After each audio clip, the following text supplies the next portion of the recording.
දැන් අපි කරන්න යන්නේ 12 අභ්‍යාසයේ දෙවෙනි ප්‍රශ්නේ තුන්වෙනි අණු කොටස. ඒකේ දීලා තියෙනවා මෙන්න මෙහෙම රූප සටහනක්.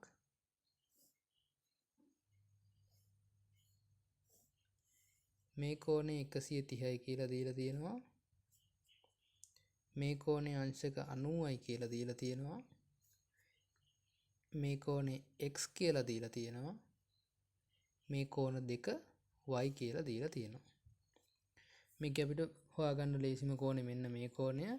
කතිරයක් හැඩයට තියෙන්නේ ප්‍රතිමුඛ කෝණයක්. මෙතන x නම් මෙතන අංශක 90කට අදාළව x වල අගය එහෙනම් x සමානයි අංශක 90යි වෙනවා.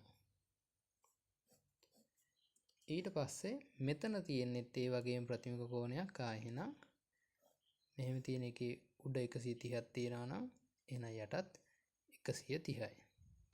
එතකොට මෙතන 130ක් වෙනවා. මෙතන x වලට 90 වෙනවා. එහෙනම් මේ ඇතුළ තියෙන මෙන්න මෙහෙම තියෙන චතුරස්‍රයට දැන් අගයන් ආදේශ කරගන්නයි තියෙන්නේ. මෙතන 130යි. මෙතන y. මෙතන y. මෙතන x වෙනුවට අපි අගය ගන්නවා අංශක 90යි කියලා. දැන් කරන්න තියෙන්නේ අගයන් සුළු කරගන්න චතුරස්‍රයක අභ්‍යන්තර කෝණ වල එකතුව 360ක් වෙනවා.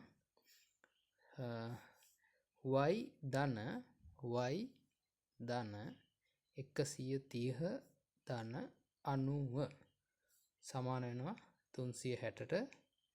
130යි 90යි එකතු කරගන්නවා 0.0.9 3යි 12 2 එකක් ඉතුරුයි 1 1යි 2යි 220යි කියලා එනවා. ඒ දෙකේ එකතුව මේ y දෙක එකතු කරගන්නවා. එහෙනම් 2y කියලා එනවා. එතන පිළිතුර සමාන වෙනවා 360ට. දැන් මේ 220 දෙපැත්තෙම අඩු කරගන්නවා. 2y ධන 220 අඩු කිරීම 220 සමානයි 360 නුත් මේ 220ම අඩු කරගන්නවා. දැන් 220 220 කැන්සල් වෙලා යනවා.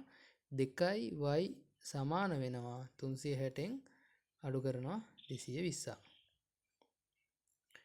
අඩු කරාට පස්සේ 0.0යි 6න් 2ක් අඩු කරාම 4යි 3න් 2ක් අඩු කරාම 1යි 140යි කියලා එනවා 2යි y වල අගය. එහෙනම් y වල අගය හොයාගන්න අපි මොකද්ද ගන්නෙ?